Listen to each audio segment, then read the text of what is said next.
Okay, welcome to another episode of Trenny and C. We've got a special one today. We're on the bourbon run. We've got the Woodford Reserve Double Oaked. So stick around and find out what makes the Double Oaked so much different than the regular Woodford Reserve. Regular oaked. Yeah, the regular oaked. Single oaked.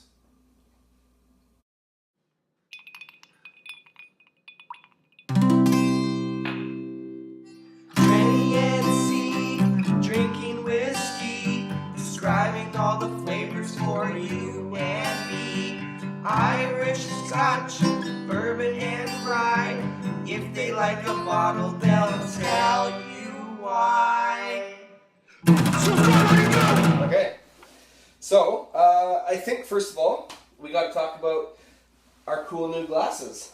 Oh, you mean these Trenny and C etched glasses that you probably can't see? Either way. It says Trenny and C right across there. It's etched. We got that done by the good people, specifically the good person, David. Good guy. At Glencairn Glass. We're probably going to be putting his info underneath here, but you can tell the people. It's info at glencairnwhiskeyglass.com, and if you want to look those guys up, they're very, very good at staying in contact right away. Good communication. The glasses came within a couple of days. Yeah. And they have that little tracker thing, so you can. I was every couple hours looking to see Our where my glasses are in glasses were. Cincinnati. Oh my God! Now they're in Ohio. Anyway, it's same. In Ohio. Yeah, right. They're still in Ohio. They're still in Ohio. Yeah. Yeah. Okay. Anyways, so go ahead. Wow. Yeah. Do I talk or do I pour it? Yeah. I don't know. I'm gonna pour it. Okay, so usually here at Trenny and C, we do color. Yeah. Go ahead. No. Nose, taste, finish, and viscosity.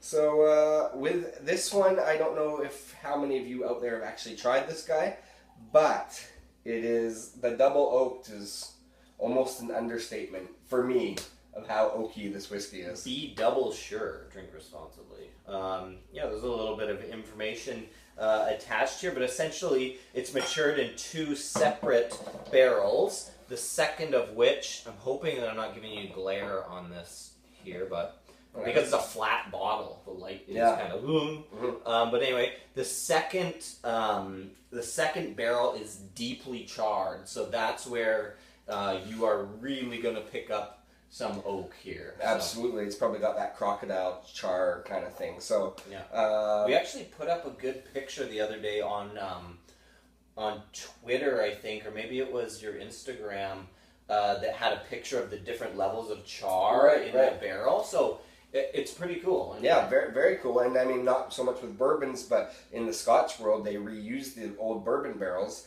So you can see the level of how much the whiskey is soaked into the wood and for the first time. And then the second time the barrel is used, how much less it's been soaked in. Yeah. Anyway, it's and pretty sometimes cool. they just toast the wood versus the deep char. Anyway, there's a lot to it, but you can check out our Twitter or Instagram or something. Or just look it up. Look it up yourself. Anyway, so this is 45.2% alcohol, and we're getting dangerously close to the end of this bottle here. Yeah, we are definitely going to have to save that for a Heels video. Yes, you will see that in the Heels video. Did we already mention that we do color, nose, taste, finish, and viscosity? We did now? Well, great. Okay, so color, right away, this is a pretty dark whiskey. It's a dark copper nut brown. Nut brown, like the nut brown beer. Yeah. I like Actually, yeah. Yeah. Is that the Newcastle? Newcastle. I love Newcastle. But yeah, it's got a nut brown, very deep, dark kind of copper thing going on. Mm-hmm. Should we get into the nose? Yeah, so, oh man, this nose is one of the most, for myself, very just instantly recognizable. It's really powerful and flavorful. For me, this is one of my favorite noses in the world of bourbon, to be honest. So, as far as Trenny and C's scale here, you may have watched previous videos and gone, how do they come up with this 33.33? Well, it is the color, nose, taste, finish, and viscosity. More weight on our scale is given to nose, taste, and finish. So less so to color and to viscosity. So for this, the nose really helped the score of this bourbon because It really did. it's impressive. It's complex. There's a lot going on in the nose in a great way. Yeah, completely. When I first started nosing this and I was writing my notes, I have way more notes on the nose than I do on taste. So because it's just I kept on getting bomb, new things. So tell us, what are some of them?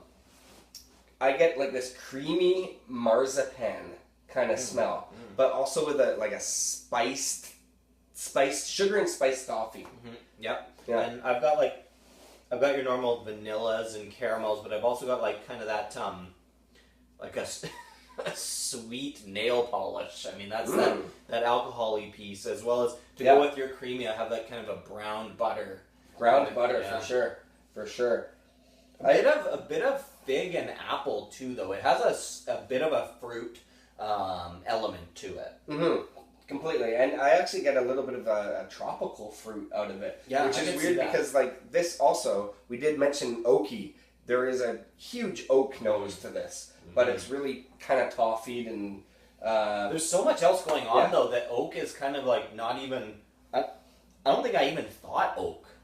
Yeah, which is weird. Do you know what it reminds me of is for all you people out there that don't have this, but when Tim Hortons in the early morning is cooking their donuts and you can smell fresh donuts in the air. Yeah, I get that bakery smell. The bakery smell. Yeah. Should we taste it? Yeah, for sure. Oh. Wow. It arrives strong with a bit of an alcohol nip to it. To me, it's a whole other beast compared to the nose. Yeah. Yeah, you're not tasting what you're smelling. It's really, for me, it is really oaky. I'm questioning. When I wrote these notes, I kind of had a question mark, like too much. I put aggressive char. Okay. You know what I mean? Yeah. Like I taste the burntness of it. But it's funny too because it does have that burnt sugar caramel kind of. It's the sweet oak piece. It's the sweetness to it, and I'm also getting coffee in there too a bit. Yeah. Which I didn't smell at all. Coffee, cocoa. And coffee's such a strong smell, you would think you'd even smell it before you tasted it, right? But yeah, so the nose and the taste are different from each other, that's for sure. The way this kind of builds, it's funny because it's kind of soft. It's a soft, nice arrival, even though it's in your face. But it really, I find, goes. It finishes strong and aggressively. And that's where am I skipping ahead to finish, or are you okay with going into finish? Oh. I definitely have a dry oak finish. Like there's a dryness that comes with the coffee flavor. Yeah, I wrote. I was thinking for finish, it's like a maple syrup, but that has an absinthe kind of dryness to it. I don't know if that makes any sense, but there is an absinthe flavor in there actually. And do you know what? It's funny that when you say that now, all of a sudden I'm like, yeah. There is a little bit of the, what do you call that absinthe, that note? Basically licorice. Yeah. Black licorice. But it also, the finish for me, and I'm getting a lot on the finish, and it has a dandelion kind of taste to it. I don't know if you ever sucked on dandelions when you were... I didn't suck them, but... or chewed on them. Okay, I didn't suck them, I guess. But when you say that, though, I think that's the bitter dryness. Yeah, it's a dandelion bitterness. Yeah, and you know what? Like I sucked on it. Yeah. I'm thinking I've pulled a weed before and it broke off, and there's that little bit of dandelion milk on your fingers, and then you maybe taste it somehow. That is perfect. That's exactly what I mean. Yeah. I wasn't sucking my fingers. Dandelion sucker. Anyway, so for also for viscosity, it is like the nose indicates that it's very rich and there's a lot of things going on. It is a rich viscosity. There is it's a buttery thickness to it. And it's buttery and creamy and syrupy for sure. Yeah, it is. But I mean, I don't know. I feel like we're kind of emphasizing it in almost in a negative way, but like I think it's pretty good. I think it's a really good whiskey. It's just funny because the nose for me is the star of the show on this one. Where by far, the taste is really delicious, and you can spend some serious time with it and get to know all these flavors because it's a complex, deep, rich whiskey. So it's like the nose is at a 9 and the taste is at a 7 kind of thing. You know. Well, speaking of that, Go. We Good segue. we did grade this, and actually my nose is a 9 and my taste is a 7. There you go. Anyhow, so C gave it a 26 and I gave it a 25.75, which in grand total gives it a 25.87. So that's a nice score. I think that's good. Yeah. That's respectable. And this is not that highly priced. This is a mid-range bourbon with a mid-range score. Yeah. It's fitting. It's basically suited. 26 though on the score. I mean, it's a good one. Try it out. For some people, I do think it might be a little bit too oaky. It could be, yeah. But so it might not be the first bourbon you want to try ever. But try it, compare it in contrast to the regular Woodford, and then you decide. Yeah. Anyway, thanks for watching the Trenny and C Woodford Reserve Double Oak. If you like the video or you like the whiskey, share the video or watch it again. I don't know. Yeah. Anyway. Tell your friends. Yeah. Cool.